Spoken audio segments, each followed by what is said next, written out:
one man's impulse, one man's plot, or the climax of a conspiracy.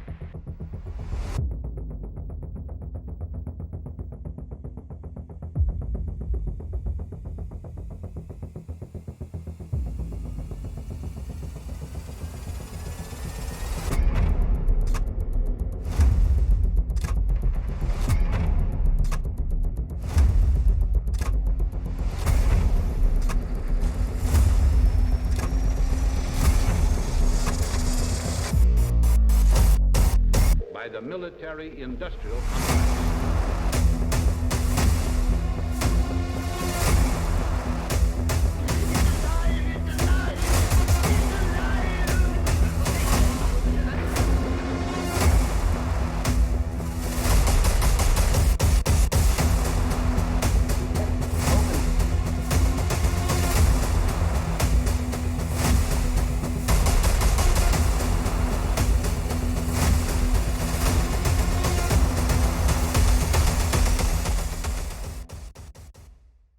Find ourselves here today because Rabbit has just introduced something to me that I hadn't heard. Apparently, tornadoes are going crazy these past few years.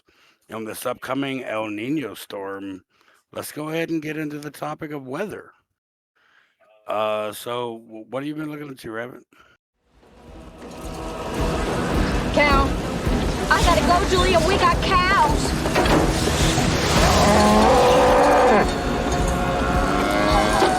Another cow. Actually, I think that was the same one. What spurred this was, as you know, Orion, I have an odd fascination with tornadoes and severe weather. I tend to watch a lot of storm chasers and stuff like that.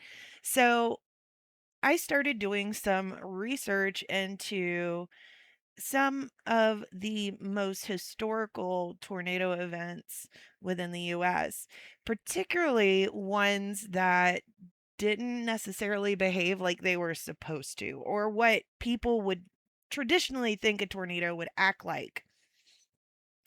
Um, the two that I started looking into was the El Reno, Oklahoma EF3 of 2013, and then the Jarrell, Texas EF5 of 1997. Now, I know that those are like really far apart in time, but they're still learning things about tornadoes. Like they've All got right. the basics down, but they're still learning about these. All right. Well, just break it down for me, like an introduction. What would it be like for me to be in the middle of a tornado? Well, first, you wouldn't start out in the middle of the tornado. It would have to go through what's called tornado genesis. And it starts out as just a regular thunderstorm. Then, if conditions are right in the atmosphere, such as like very cold wind up high, moist air down below where this thunderstorm is, as you guys know, and as you know, Orion, heat rises, right? So when the warm, moist air goes up, it has to create an exchange with the cold air, which wants to sink down, which causes there to be a cylinder. Here we go. A cylinder of air rotating as this exchange happens. And then there is the lift that lifts that horizontal air into a vertical rotation of air, which typically results in the bottom lowering closer to the ground, creating less of a distance from the ground. And then that's when you get your funnel, your tornado funnel, which is called a condensation funnel because they're not always visible. A tornado is just a lot of wind. The funnel that you see is the condensation that's wrapped up in that wind and moving with it. And then once it makes touchdown on the ground, you get your debris. And then it has its own unique debris signature when you're looking at radars and things like that. And that's how you get radar indicated tornadoes or confirmed radar indicated tornadoes, is because they see that debris signature on the radar. All right, so debris fields, weather patterns, something about this case in particular is different. Right. And I want to preface this with the way that tornadoes are rated, because once we start talking about the tornadoes in depth, you're going to kind of go, well, that rating doesn't make sense for what happened with that tornado. The enhanced Fujita scale, or originally the Fujita scale that was used before 2007, so the Fujita scale is going to be referred to when we're talking about the Jarrell tornado, because that happened prior to 2007. And then El Reno, we're going to talk about the enhanced Fujita scale, which because it happened in 2013. It doesn't measure wind speed, so to speak. It measures the damage. Meteorologists then estimate wind speeds based on the destruction left behind. So if a tornado is just the most terrible tornado in the world and it's going through fields of corn and stuff, it's going to be a lower rated tornado, even though it had 300 plus mile per hour winds, etc. So if it never strikes a well-built structure or building, they aren't going to rate it higher, even if the wind speeds were capable of doing that destruction. Very important when we talk about El Reno and Jarrell. Here I have our enhanced Fujita scale. It goes from EF0 all the way up to 5, 5 being the highest. An EF0 has weak winds that are typically around like 65 to 85 miles per hour. You might see some tree branches broken, power lines down, or maybe minor roof damage to houses. Whereas an EF5 is way worse. We're talking wind speeds of excess of 201 miles per hour, or trees debarked, basically scrubbed of their bark, with only stubs of large branches remaining. Houses are destroyed down to their slab or swept clean. A couple of branches fallen, to whole trees naked. And that's the Fujita scale. The enhanced Fujita scale, yes. We need an enhanced Kakarot scale. Now that we know a little bit more about the enhanced or the EF scale of tornadoes, let's talk about what happened. The El Reno tornado happened on May 31st, 2013. This tornado didn't follow the rules at all. Central Oklahoma had already endured devastating tornadoes just days earlier, including the deadly Moore tornado. Atmospheric conditions remained extremely volatile, with warm, humid air from the Gulf colliding with cooler, drier air descending from the Rockies, making it one of the perfect setups for dangerous tornadoes. By late afternoon that day, a supercell thunderstorm developed west of Oklahoma City. Meteorologists expected tornadoes, but no one expected what was about to happen.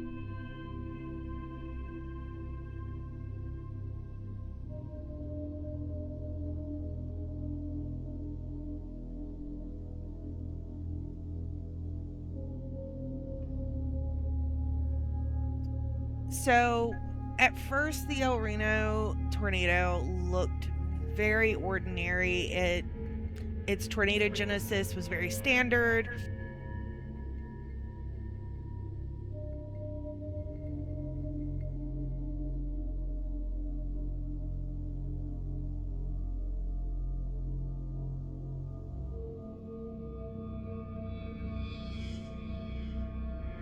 So it was almost like a Thulu came down and just had Yes.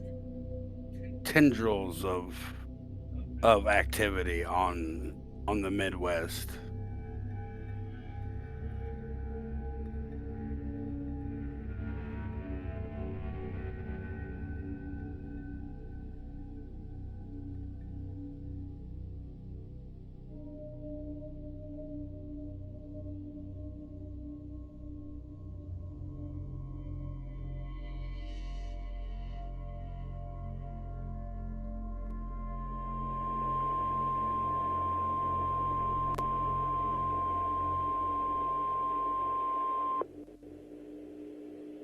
National Weather Service in Norman has issued a tornado warning for southwestern Oklahoma County in central Oklahoma, southeastern Canadian County in central Oklahoma until 7 p.m. Central Daylight Time. At 6:23 p.m. Central Daylight Time, National Weather Service meteorologists and storm spotters were tracking a large and extremely dangerous tornado 6 miles southeast of Reno. Doppler radar showed this tornado moving east at 40 miles an hour. This is a tornado emergency for Yukon, Richland, Wiley Post Airport, Bethany, and the village. Take immediate tornado precautions now. In addition to a tornado, dangerous and extremely large destructive hail up to softball size is expected with this storm. Locations impacted include Reno, Yukon. But then it began growing This is an and extremely growing and life-threatening situation. and growing. If you cannot get underground, go to a storm shelter or an interior room of a sturdy building now. Take cover in a storm shelter.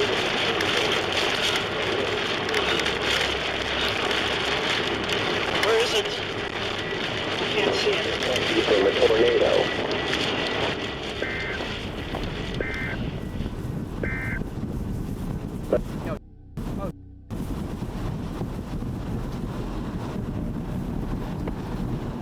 Hold on, brothers.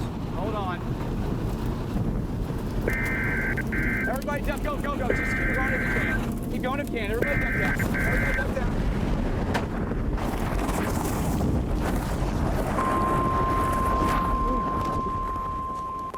Eventually, it reached 2.6 miles wide.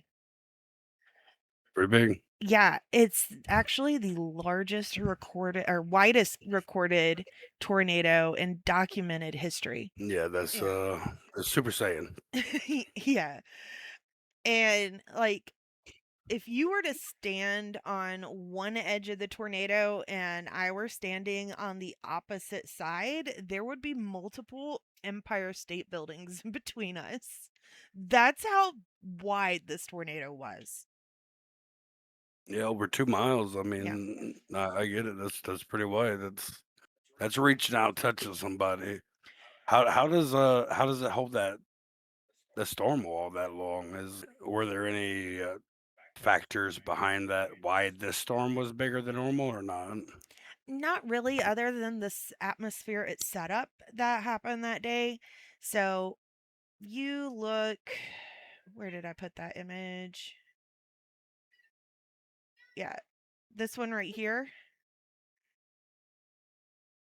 This is the projection for that day. So, what the projection or forecast, risk forecast shows is the green area is where like tornadoes were, there was a potential for severe storms and tornadoes, with a 2% chance of something, maybe, EF1, EF2 related. The 5% or the darker red in the green, that's representing that slightly higher risk of maybe some more severe occurrences. And then we get into the yellow here that is the, I believe, 10% severity rate, and then the bright red 15%. But if you notice here that they're hatched, which means that they are like the meteorologists looking over the atmospheric conditions for that day are very certain that there is a high probability of a severe tornado because of the atmospheric setup for that day.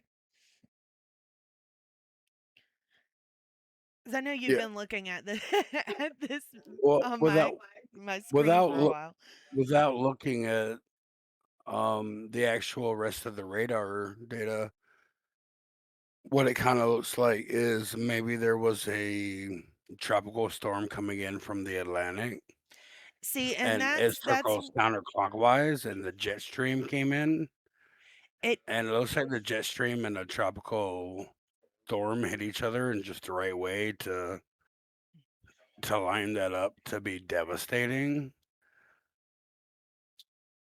which could be once in a lifetime sort of thing. but it looks like two very big storms clashed So right there in the middle of the state this in had the nothing United to do States. with a tropical storm or anything. This was just the air from the Gulf of Mexico colliding with that cooler air from the Rockies right there on that line across Tornado Alley, which is why there's so many tornadoes in that area. That's a whole nother deep dive discussion on why that area is so favorable. But for this, there was already that setup that had been going over day.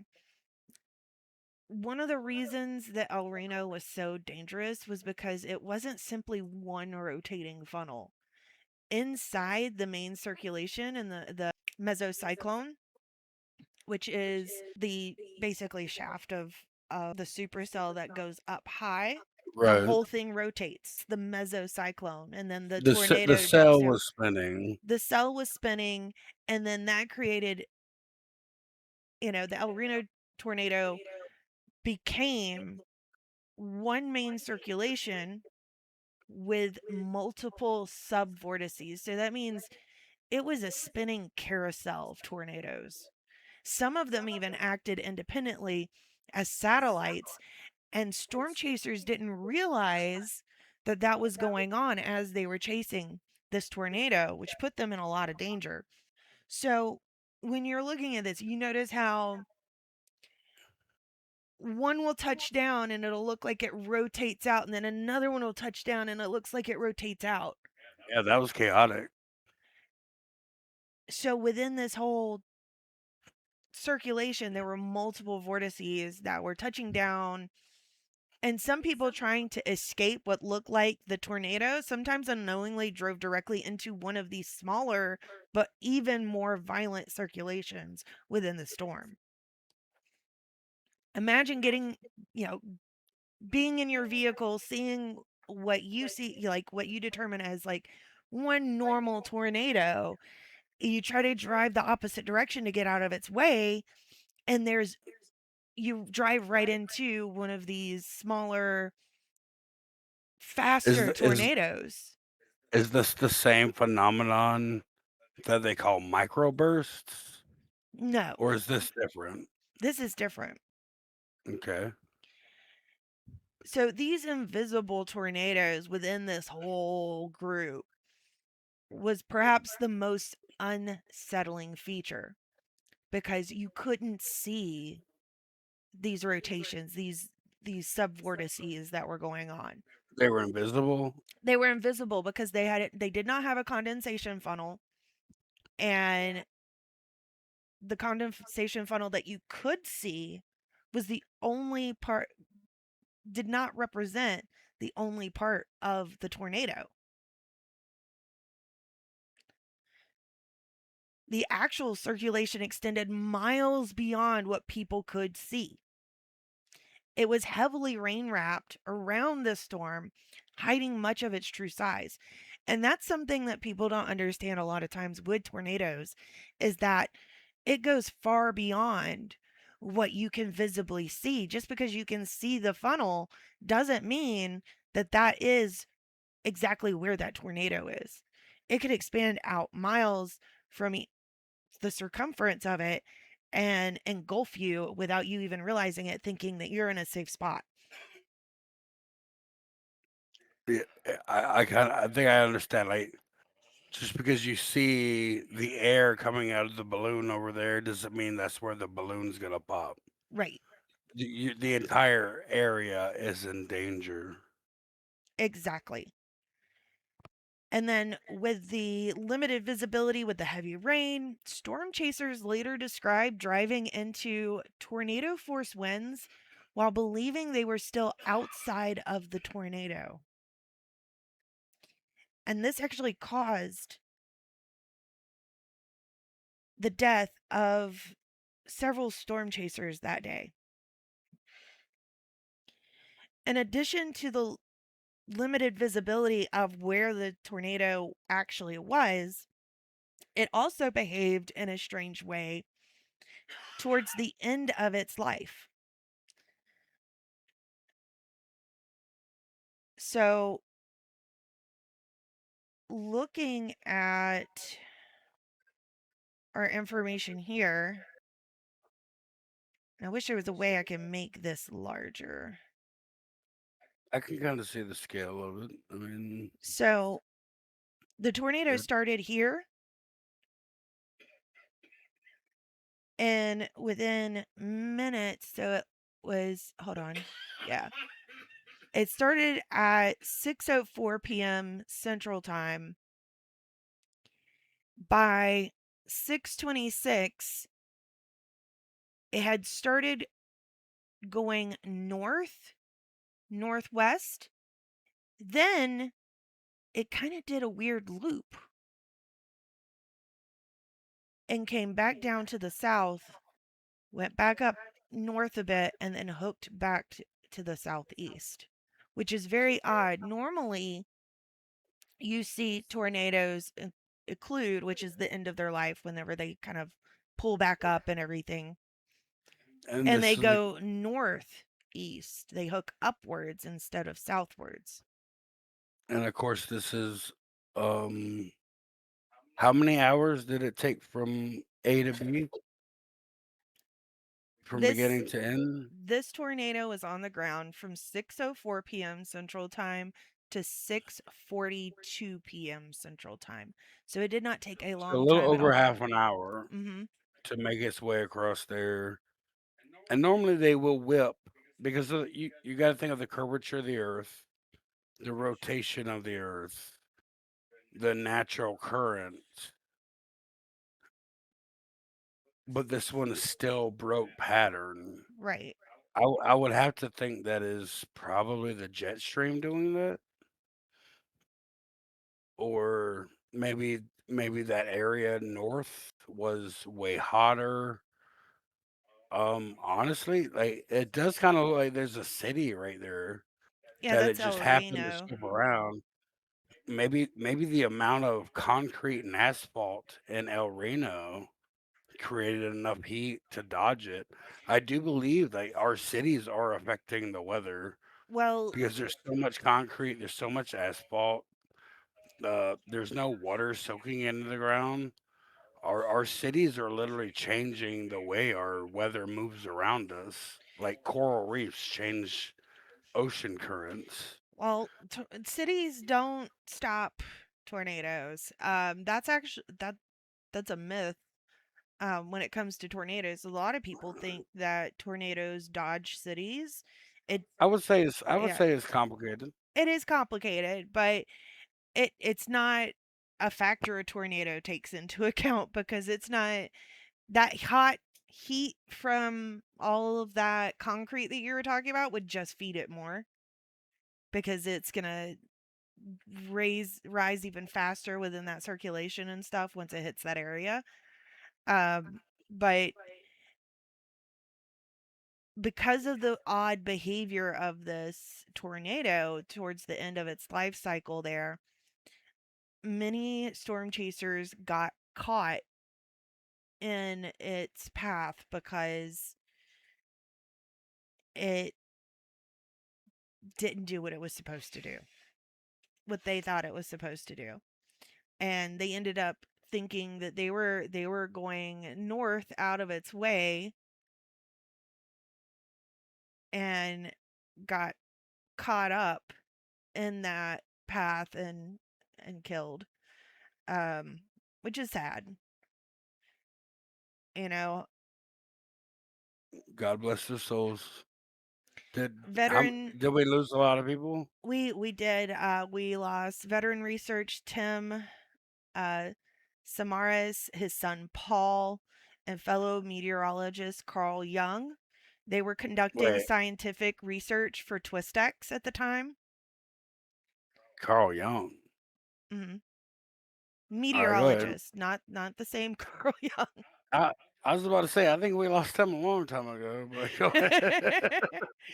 Different Carl Young.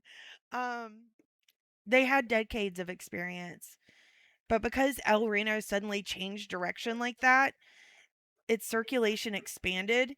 Subvortices accelerated around the main tornado, and within moments, their escape route disappeared, and they got sucked up into the turbulence of the tornado and unfortunately lost their lives. Today, if you're traveling down the road that they lost their lives on chasing that tornado, there is a memorial where their vehicle was struck. Now, their deaths profoundly changed how storm chasers evaluate risk, and many professionals now give a much larger, space between them and tornadoes, much more space than they did before 2013, before this tornado. Um, they became the first professional storm researchers ever killed while actively documenting a tornado. Now, They got us. there's been amateur deaths, but they're the first professionals that had ever lost their lives. Well, it sounds like they have a special place in Valhalla for their deaths. They fought doing what they love and they died doing it.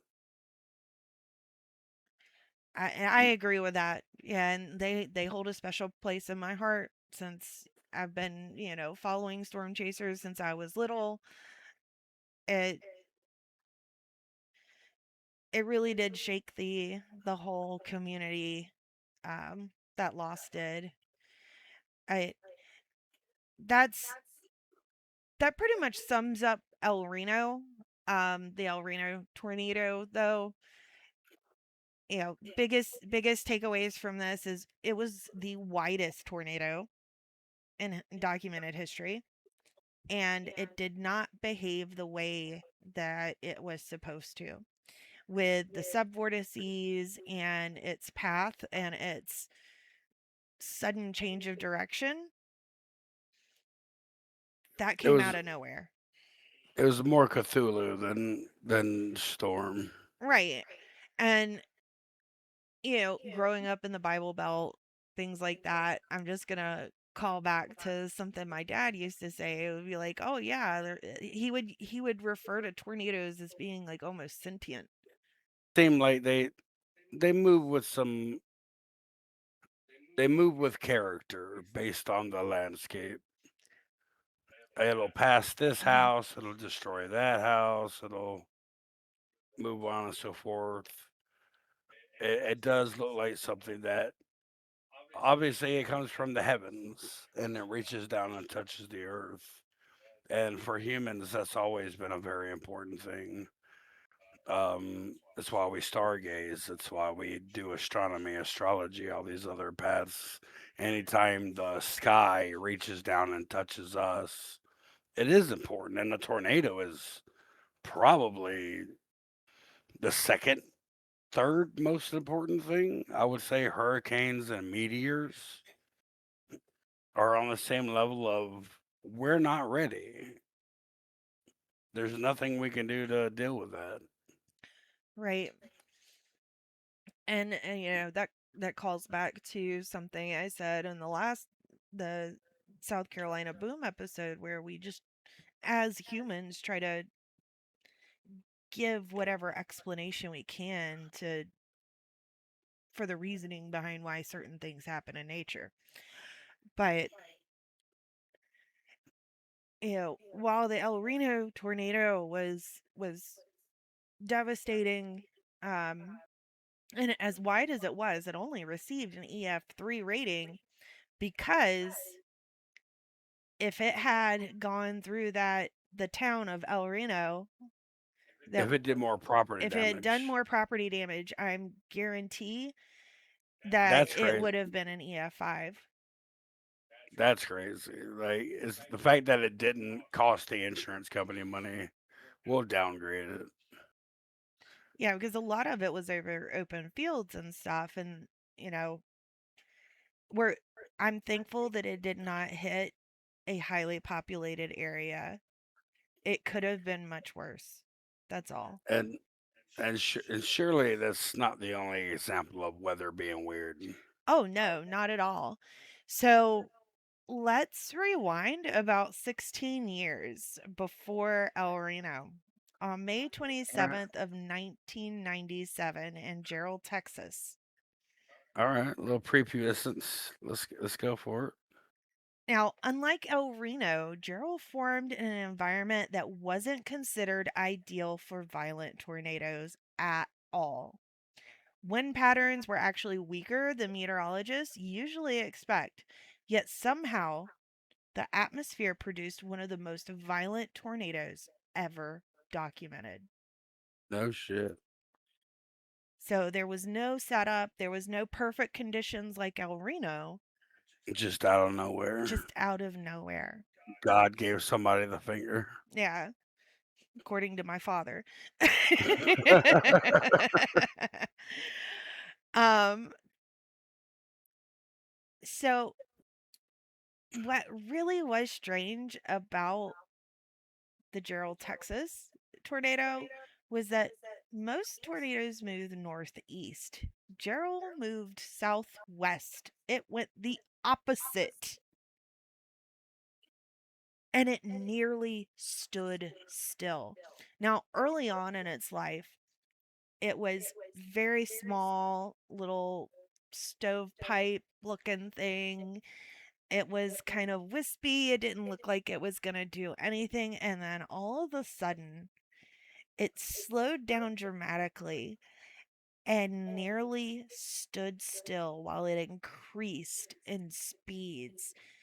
Um, at some points, it moved only a few miles per hour.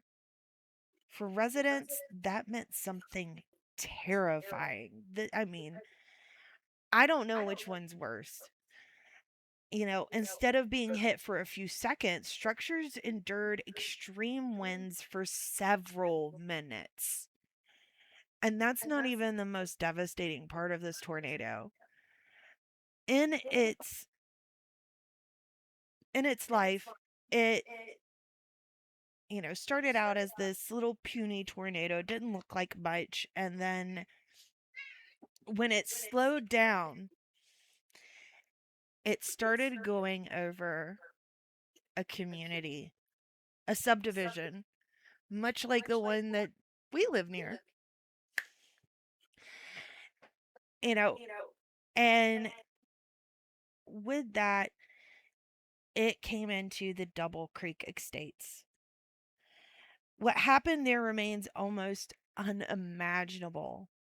The entire neighborhood just disappeared. Where homes once stood, it looked like a field where nothing had the been. Small Williamson County town of Jarrell. We thought we'd see, some roofs blown off, some trees over, some cars messed up, and when we got here, what we saw was flat concrete. EMT Brian Wiseman was one of the first to reach the Double Creek neighborhood. He thought he was on a search and rescue mission. You never know every day what you're going to do. That day, this is what we had to do, and so you have to put all personal feelings aside and just, we're looking to take care of people, and unfortunately, we didn't find anybody to take care of. Concrete slabs were the only thing left behind, and in some areas, the road was ripped up from the ground. The road itself, the layer where the ground where the grass was, completely gone. Vehicles were shredded. Like, looking at the videos of the damage and everything, it was almost like everything just got scrubbed away and then sucked up by a vacuum cleaner. Like, you would think that there would be tremendous amounts of debris everywhere. Instead, there was just dirt and slabs where homes used to be. Because this tornado moved so slowly, it literally scoured the entire area of anything, any structures, trees, grass, roads, are called this ground scouring, like I mentioned before. And it represents some of the most extreme tornado damage ever observed. Because of how quickly this tornado went from genesis to this slow moving behemoth of destruction. Many people didn't have time to seek shelter, and if they did, it didn't do them any good unless it was underground. The innermost room of their home on the lowest floor wasn't enough unless it was below ground. 27 people lost their lives that day. Many were inside their homes that simply just ceased to exist. Recovery teams later described scenes unlike anything they had encountered before. The Jarrell tornado received the highest possible rating under the original Fujita scale, which was an F5. To this day, it remains one of the benchmark cases for extreme tornado damage. Most tornadoes go about 35 miles per hour on average. On average, yeah. On average. For the Jarrell, Texas tornado, I believe it was only on the ground for approximately like 15 minutes. It don't take long to do what it's got to do. It was so damaging because when it went through that Bridge Creek Estates, it hit house over house over house, So the property damage was higher, therefore the storm was rated higher. Not necessarily, because there are very few cases where any storm has ever done the ground scouring to the extent that this one did. I mean, it's insane. That's just crazy, bro. But now looking at the last storm, they said you mentioned it would have been worse if it did more damage to structural property. Right, This with one the did a rating. lot of damage to structural property, but maybe not considered as bad, maybe considered more average, because surely the weather service and insurance companies are all wrapped up in the way this is rated, and they cover where they don't have to cover, stuff like that. Maybe that's for another day. Right. But just to give you an idea, this is what it started out. Can you see this? Yeah. I see, yeah, just fine. It started out Just a just little like this, finger, just a little wisp. and then it legitimately turned into the dead man walking, and then grew from there. Eventually, it looked like this big wedge tornado. Yeah, I mean, very, very impressive for weather. Terrifying. Yeah. Would hate to look outside and see that outside of my doorstep. Like it's crazy. You can Or see right here in this. Mourning the loss. Support from across the state and beyond poured in. And then Governor George W. Bush at the time visited Jarrell. He spoke, prayed, and comforted its residents, and he also surveyed the damage and destruction. The devastation was mind-boggling. It's hard to believe that you're looking at a patch of earth where literally the life was sucked out of it. As Governor Bush flew over Jarrell, he saw muddy fields, dead livestock, and nothing but foundations where homes once stood. that's flat. That's flat. Yeah, utility trucks, I assume. Bunch of white vehicles at the Yeah. bottom. But I assume they're utility vehicles, like scouting out the damage. Maybe that's FEMA. So many people displaced. Homes gone. Like you don't even see trash. That's the no, crazy that's what I was part. telling you. Like there wasn't even Like trash really left the behind. siding, yeah, the siding and the shingles aren't even there. It's just a bunch of foundations, It's just the slabs. and it's so direct. Because if you look on the other side of that, then it looks like there's in that top right hand corner. Yeah. It looks like that neighborhood didn't even get touched at all over there. They didn't. It's almost we'll have to talk about weather control one day, and do we have this kind of power? Can we just wipe a slate when we need to wipe a slate? Or is this a result of us playing with weather? We've been playing with weather, now we have these deadlier and deadlier storms. You can straight out in that photo in particular, you can see exactly where that storm came through. It carved a ditch. through its Yeah, you can path. see like the scouring marks. Like, and sometimes whenever tornadoes act like that, you'll actually see like a wobble path of it wobbling when it's smaller, but it's strong like that. This one, it was just so slow that it ground everything like a frigging food It, processor. yeah, it was basically a foodie ninja. It If you're seeing what I'm saying, it literally just turned a little housing development into a bunch of concrete. There's nothing above the slabs. No. You can see all the roundabouts, you can see all the foundations, you can see the driveways, and it's like they're getting ready to build on top of it because there's nothing there. It's just blank. Yeah, it's like what you would imagine a new construction area for like a residential community would look like. But like they've got Yeah, it all planned out and all the places for the houses to go, but there's no but no houses. house yet. Yeah, no, it's that looks devastating. It really was. Like people just didn't have time. They didn't know like it. And if they did and they went into their safe place where they thought they were safe, that wasn't safe at all. And I mean, when housing developments build places like that, they tend to look at weather patterns, Mhm. and they're like, "We're gonna build here because it doesn't, seem like it doesn't trend for tornadoes to come here." Right. So now knowing about a little more about the El Reno tornado and the Jarrell tornado, although separated by 16 years, these storms taught remarkably similar lessons. Jarrell demonstrated that speed matters. A slower tornado can sometimes be more destructive than a faster moving one because structures endure violent winds much longer. El Reno demonstrated that size matters. A tornado can exceed far beyond its visible funnel. It also proved that even experts can be surprised. Both both storms shattered assumptions. I believe it. Yes, Yeah.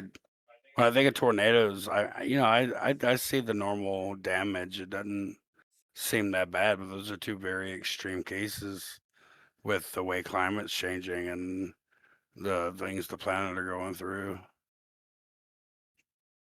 Um, with all this evidence accumulated, um, what's the future? You think there's gonna be worse? You think it's gonna be better? I think just like anything in nature, it ebbs and flows. We're definitely in, I mean, this tornado season has definitely been very active from what I can tell. And it's lasting much longer. So with all this information, do you think like forecasting will get better? I mean, meteorology has advanced so much over the years. We've got dual polarization radars now, mobile Doppler systems. So Twistex, who we mentioned before, also teams up with this mobile Doppler system for scientific evidence. They chase storms with a Doppler on the back of a truck, which is crazy cool. We've got improved computer models now and better warning systems to give all forecasters more information than ever before. But even then, like I said, nature does what nature does. Tornadoes remain among the most difficult weather phenomena to predict. We can measure all of the things that make the tornado. That doesn't mean the tornado is going to happen. And we can not have enough of those things and a tornado could still happen. Like Jarrell. I mean, we have one with the perfect setup, El Reno. We have one that wasn't set up for severe weather at all with Jarrell. It's so unpredictable. All we can do is really look at those ingredients and say, hey, do we have enough of this ingredient to create this? And how much risk in this area from having those ingredients are we going to say that there is a chance of these violent tornadoes occurring? Predicting exactly where one will form, how large it will become, or whether it suddenly will change direction remains almost impossible.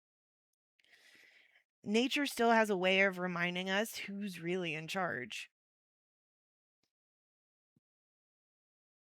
All right. Well, we're running along pretty good. We've told these people about a couple good tornadoes here.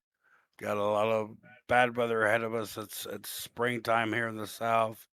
We're heading into prime hurricane weather.